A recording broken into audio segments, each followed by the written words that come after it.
Student, स्वागत है GSA classes का यूट्यूब चैनल में। मैं अभिषेक कुमार आज लेकर गया हूँ फिजिक्स जो कि कल इसके पहले प्रकाश का प्रकीर्णन के बारे में कुछ हम बता चुके थे, उसी को है पिछले वाले को कुछ डिस्कस कर देते हैं ताकि तुम्हारा दिमाग में भी रिवाइज हो जाए। ठीक है, पहला हम दिखाए थे प्रकाश का प्रकीर्णन। प्रकाश का प्रकीर्णन क्या होता है? प्रकाश का प्रकीर्णन जो होता है, अगर किसी भी बड़ी से बड़ी वस्तुओं के बारे में बड़ी और प्राकृतिक वस्तुओं के रंग पूछे जाने के बाद डायरेक्ट प्रकाश का प्रकीर्णन बता देना, है ना। जैसे अगर कहा जाए कि बताओ कि आकाश का रंग नीला होता है, किसके कारण? अगर क्वेश्चन में एग्जाम में आता है कि आकाश का रंग नीला होता है, किसके कारण? तो भी क्या है? प्रकाश का प्रकीर्णन के कारण। प्रकाश का प्रकीर्णन के कारण,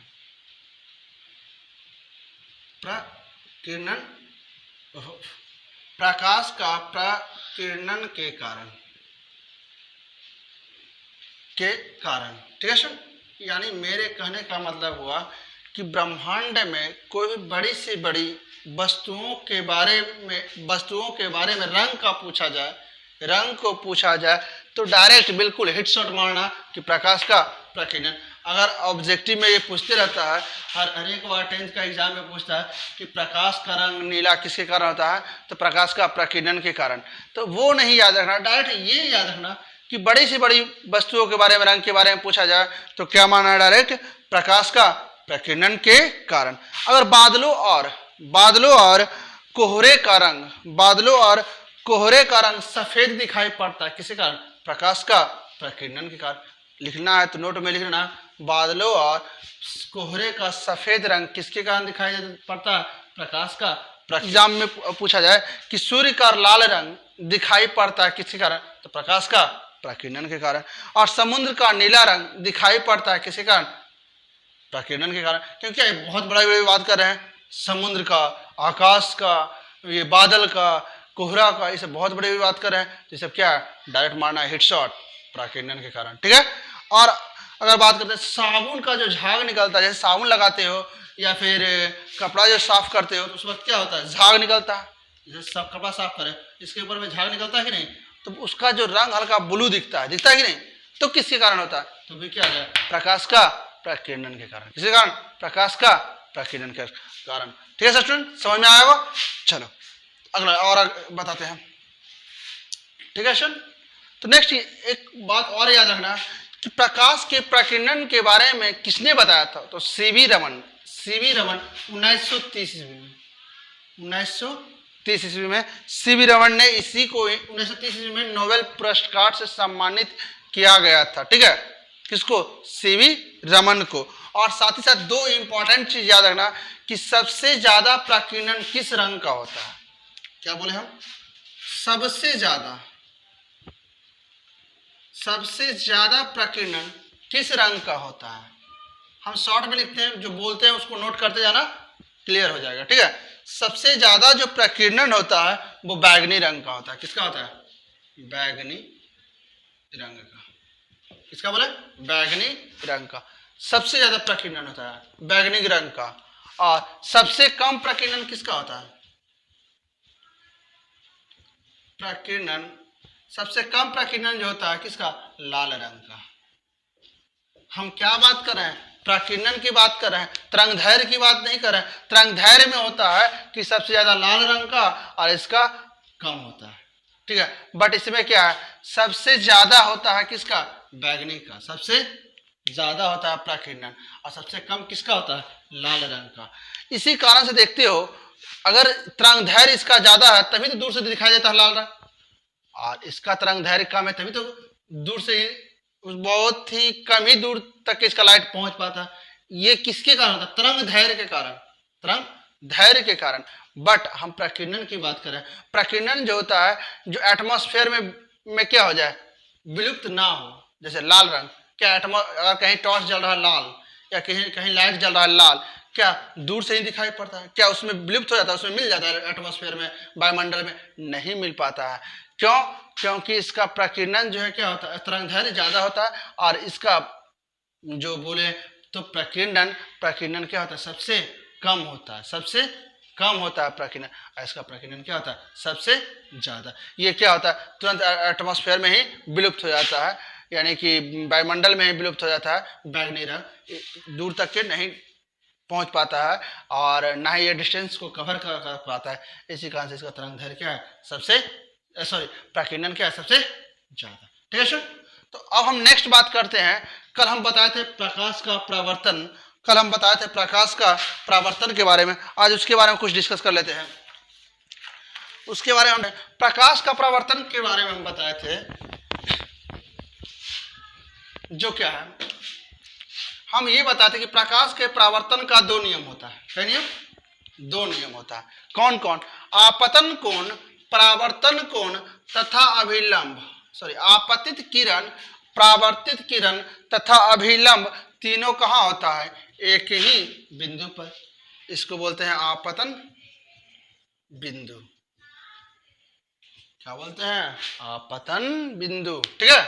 अगर स्पीड लग रहा हो तो स्पीड को कम करके देखो, कोई दिक्कत नहीं है। ठीक है। या स्पीड ज्यादा लग रहा होगा तो कम कर देते हो, भी बढ़िया रहेगा। तो हम क्या बताएंगे, क्या है, अभिलंब। ठीक है। ये जो कोण बनेगा, कोण आई और एक कोण आर, आपतन कोण और परावर्तन कोण। ये कौन सा दर्पण पर, समतल दर्पण पर होता है। आपतन कोण बराबर परावर्तन कोण। ठीक है। और तो और ये याद रखना कि समतल दर्पण में प्रतिबिंब दूरी बराबर वस्तु दूरी होता है। प्रतिबिंब दूरी बराबर वस्तु दूरी होता है, वस्तु दूरी। यानी समतल दर्पण में क्या होता है कि अगर कोई आईना रख दो, ठीक है, दीवार में आईना लगा हुआ, तुम जितना दूर में खड़ा होकर अपना चेहरा देखेगा ना, तुम्हारा चेहरा उतना ही दूर में लौकेगा। ठीक है। ऐसा नहीं कि हम देख रहे हैं सटा के तो उसका चेहरा, तो आईना में चेहरा दिखेगा कि नहीं और दूर है, ऐसा नहीं। सटा के देखेगा तो सटाइए के दिखाएगा। ठीक है। दूर तो दूर दिखेगा। ठीक है स्टूडेंट। चलो, प्रतिबिंब दूरी बराबर वस्तु दूरी। ठीक है। यू बराबर भी बोल सकते हो, ये भी होता है यू बराबर भी, वस्तु दूरी। ठीक है। चलो, तो नेक्स्ट बात करते हैं, ये हम आगे इसके बारे में डिस्कस करें, यू भी क्या होता है, जो सभी का हम डिस्कस करेंगे बिल्कुल बारीकी तौर से। अब हम यहाँ बात करते हैं, और तो और थोड़ा कुछ टॉपिक्स हट के बात करते हैं। ये जो होता है, ये इसको ये जो कोण होता है, इसको कहते हैं ग्लांसिंग कोण। ग्लांसिंग कोण मीन्स हिंदी में कहा जाता है छूता हुआ कोण। क्या कहता है, छूता हुआ कोण, छूता हुआ कोण। ठीक है। इसी को इंग्लिश में कहते हैं ग्लांसिंग कोण, सिंग एंगल। ठीक है। यानी इसको जी से सूचित किया जाता है, किससे, जी से। ठीक है। इसको जी से सूचित किया जाता है। ठीक है सुन, ये जो कोण बनेगा, ये जो कोण बनेगा, कौन कोण, ये वाला परावर्तन कोण, परावर्तित किरण, और ये जो बनता है लाइन मिरर के अंदर, उसके बीच में जो लैम्डा जो कोण बनता है, उसको बोलते हैं क्रांतिक कोण। क्या बोलते हैं, क्रांतिक, सॉरी विचलन कोण। क्या कहते हैं, विचलन कोण इसको कहते हैं, विचलन कोण कहते हैं। क्या कहते हैं सर, विचलन कोण कहते हैं। ठीक है। और इसको क्या कहते हैं, छूता हुआ कोण, यानी ग्लांसिंग कोण एंगल, और इसको कहते हैं क्या, विचलन कोण। ठीक है सर, बिल्कुल समझ में आया। यानी यहां से एक फार्मूला, इसी प्रकार से एक फार्मूला बनता है कि विचलन कोण बराबर 2 × जी। क्या, अगर हम ये करते हैं, इस प्रकार से हम ये भी करते हैं, तो क्या ये और ये दोनों बराबर होगा कि नहीं, तो बिल्कुल होगा। वर्टिकली अपोजिट एंगल का स्क्वायर, यानी कि शीर्षाभिमुख कोण का स्क्वायर मैथ में पढ़ा होगा। तो ये जी, तो ये भी कितना होगा, जी, है ना। तो 2 गो जी बराबर क्या है, टाउ, है ना। सॉरी, इसको टाउ बोला था, क्या बोला था, टाउ। ठीक है। तो जी बराबर क्या हुआ, सॉरी टाउ बराबर क्या होगा, 2 × जी, 2 × जी। ठीक है स्टूडेंट। इसी को हम एक फार्मूला बनाते हैं, ग्लांसिंग कोण, यानी छूता हुआ कोण बराबर होता है, छूता हुआ कोण बराबर हो जाएगा टाउ बटा 2, यानी विचलन कोण बटा 2, विचलन कोण बटा 2। ठीक है सर। चलो, इसको क्लियर हो गया। जो है क्या, नीचे तक क्या आएगा, मतलब ऐसा प्रतीत होगा, ऐसा प्रतीत होता है। ठीक है। ये बोले इमेजिन होगा, इमेजिन होगा, ठीक है। दो समतल दर्पण को जब दो समतल दर्पण को 90 डिग्री के बाद 90 डिग्री पर रखते हैं तो उसके बीच अगर कोई किरण आ रही हो, अगर कोई प्रकाश की किरण आ रही हो, एक दर्पण पर पड़ता है तो कैसे क्या होता है, इसके बारे में नेक्स्ट डिस्कस करते हैं। चलो पहले इसको क्लियर कर लो, ठीक है। हाँ तो ठीक है स्टूडेंट, हम क्या करें, जब दो समतल दर्पण क्या बोले, जब दो समतल दर्पण को 90 के बीच में। अच्छा स्टूडेंट, एक बात तुमको हमेशा बार बार दिमाग में हट करता होगा, दिमाग में टच करता होगा कि ये सब क्या बता रहे हैं, ये सब तो सिलेबस में है ही नहीं, है ना। डायरेक्ट सिलेबस में है ही नहीं। अरे है, तुम्ही सबका सिलेबस में है।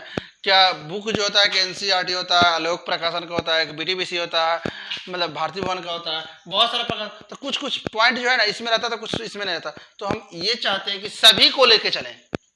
नॉलेज के लिए अगर पढ़ते हो तो फिजिक्स में मेरा वादा है कि इतना नॉलेज हो जाएगा, मेरा फिजिक्स अगर ढंग से पूरी तरह से पढ़ लोगे कि तुमको फिजिक्स में फिर कोई पेन नहीं रोकने वाला है। फिजिक्स से रिलेटेड, फिजिक्स केमिस्ट्री या बायो कोई भी रिलेटेड साइंस में, ठीक है। और हम लिखाते बहुत कम है, बिल्कुल दिमाग में आ जाना चाहिए, ठीक है। हम जो बोल रहे हैं उसको नोट कर ले चल ना, एग्जाम में ऑलरेडी डिस्क्रिप्टिव तुम खुद बना लोगे, लंबा लंबा करके खुद लिख दोगे, ये होता था, वो होता था, ये होता था, वो होता था, पूरा कर लोगे। बट जब दिमागे में नहीं है तो क्या रटते रहो, प्रकाश आती थी तो जाती थी, आती थी तो जाती थी, तो वो नहीं होता। साइंस को बिल्कुल कॉन्सेप्चुअल दिमाग में रखो, बड़ा पार, ठीक है सुन। तो चलो मस्ती के साथ पढ़ो, बिल्कुल मस्ती, ये साइंस को बिल्कुल एंजॉय के साथ पढ़ो, मजा आ जाएगा। लगता है कि, और तुम्हें ये लगना चाहिए कि हम एक्सपेरिमेंट करें। अच्छा दो समतल दर्पण बोले, एगो ऐसे रखेंगे, एगो ऐसे लगाएंगे, ठीक है, वो ऐसे जाएगा तो वैसे जाएगा। तुमको एक सोचो, दिमाग में सोचो, उसके बाद जब एक बार तो जिस दिन से तुम सोचना स्टार्ट कर दोगे, उससे तुम्हारा फिजिक्स तुम्हारा इर्द गिर्द घूरते रहेगा। कोई भी चीज देखेगा, लाइट देखेगा तो उससे 10 क्वेश्चन बनाने की कैपेसिटी हो जाएगा। अगर किसी गाड़ी को देख रहे हो उससे 10 क्वेश्चन 5 क्वेश्चन बनाने की कैपेसिटी हो जाएगा। किसी अगर हम बोल रहे हैं तो आवाज तुम्हारे तरफ जा रहा है, वो किस माध्यम से जा रहा है, कौन सा रे के थ्रू जा रहा है, सॉरी किस माध्यम से जा रहा है, सब तुमको क्लियर हो जाएगा। बट सब हम बताएंगे, थोड़ा धैर्य रखो। और साथ ही साथ जो लगता हुआ कि मैं ये बहुत ही ज्यादा टफ हो रहा है, ऐसा टफ नहीं, समझते जाओ। मेरा वीडियो को शुरू से लास्ट तक के देखें, बिल्कुल मजा आएगा, ठीक है। चलो तो नेक्स्ट बात करते हैं कि जब दो समतल दर्पण को, क्या बोले, जब दो समतल दर्पण को 90 डिग्री पर रखा जाता है, क्या 90 ऐसे 90, ठीक है। और प्रकाश की जो किरण है, आपतित किरण अगर इस पर आती है, क्या करें, प्रकाश की किरण इस पर पड़ती है, मिरर नंबर 1, दर्पण नंबर 1, ये मिरर नंबर 2, ठीक है। तो क्या होता है, ये फिर इस पर रिफ्लेक्ट करेगा, क्या करेगा, इस पर रिफ्लेक्ट करेगा, ठीक, यहाँ जाएगा तो क्या इस पर रिफ्लेक्ट करेगा। उसके बाद क्या होगा, फिर वो इस तरह से रिफ्लेक्ट कर जाएगा। यानी मेरे कहने का मतलब हुआ कि जब दो समतल दर्पण को 90 डिग्री पर रखते हैं तो आपतित किरण और परावर्तित किरण दोनों क्या होता है, एक दूसरे के समानांतर होता है, एक दूसरे के समानांतर होता है। क्या ये दोनों समानांतर लग रहा है कि नहीं? अरे बोल रहा है, ऐसा नहीं कर रहा है, वो सट रहा है, ऐसा बात नहीं है, मतलब फिगर में ऐसा दिख रहा है ना, बट हम बोल दीजिए ना समानांतर होता है तो होता है, ठीक है। चलो यानी अगर नोट में लिखना है तो लिख सकते हो, नोट में लिखना है कि जब दो समतल दर्पण को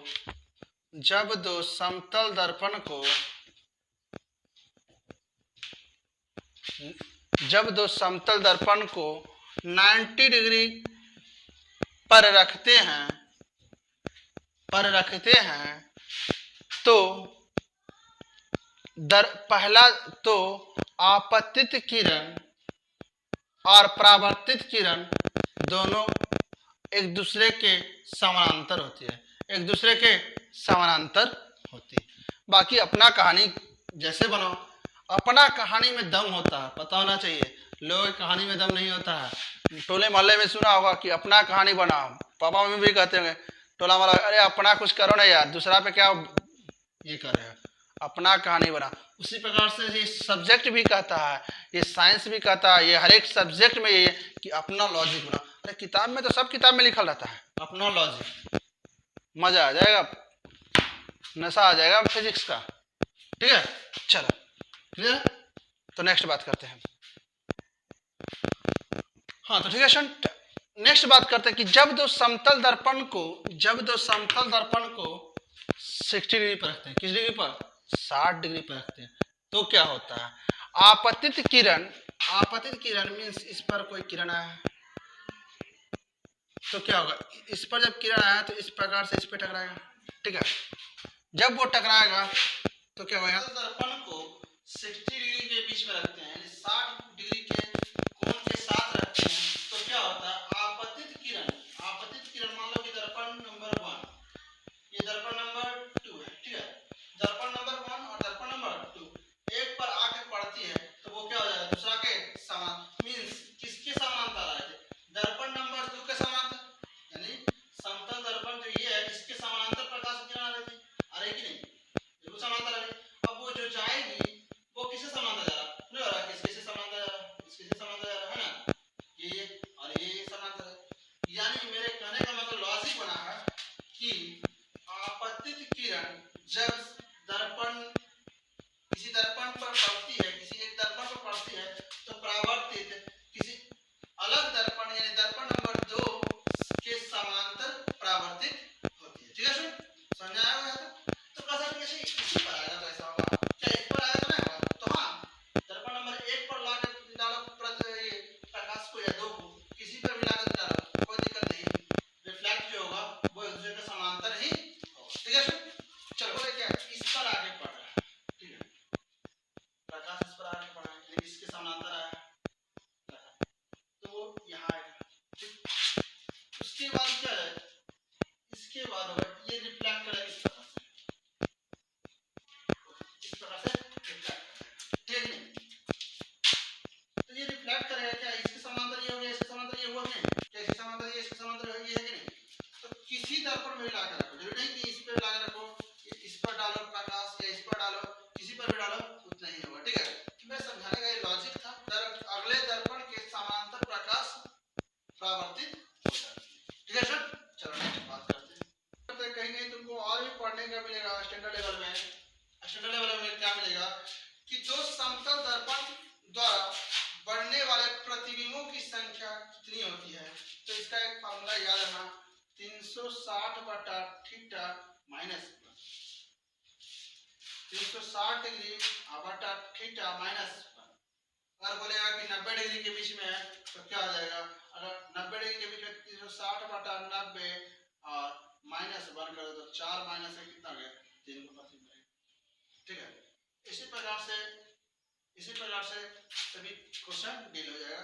ये मोटा मोटी याद रखना, ये तुम्हारा सिलेबस बिल्कुल हल्का है बट दिमाग में रखना जरूरी होता है कि जब दो समतल दर्पण को किसी थीटा कोण के साथ रखते हैं तो उसका प्रतिबिंब कितना बनेगा, कै गो बनेगा, है ना, संख्या बता, 360 बटा जिस कोण के साथ रखा है थीटा माइनस 360 बटा 90 माइनस, अगर विषम नहीं होता है, अगर सम हो जाता है यानी 360 बटा थीटा से फिक्स दो, जैसे बात करते हैं कि 360 है ना,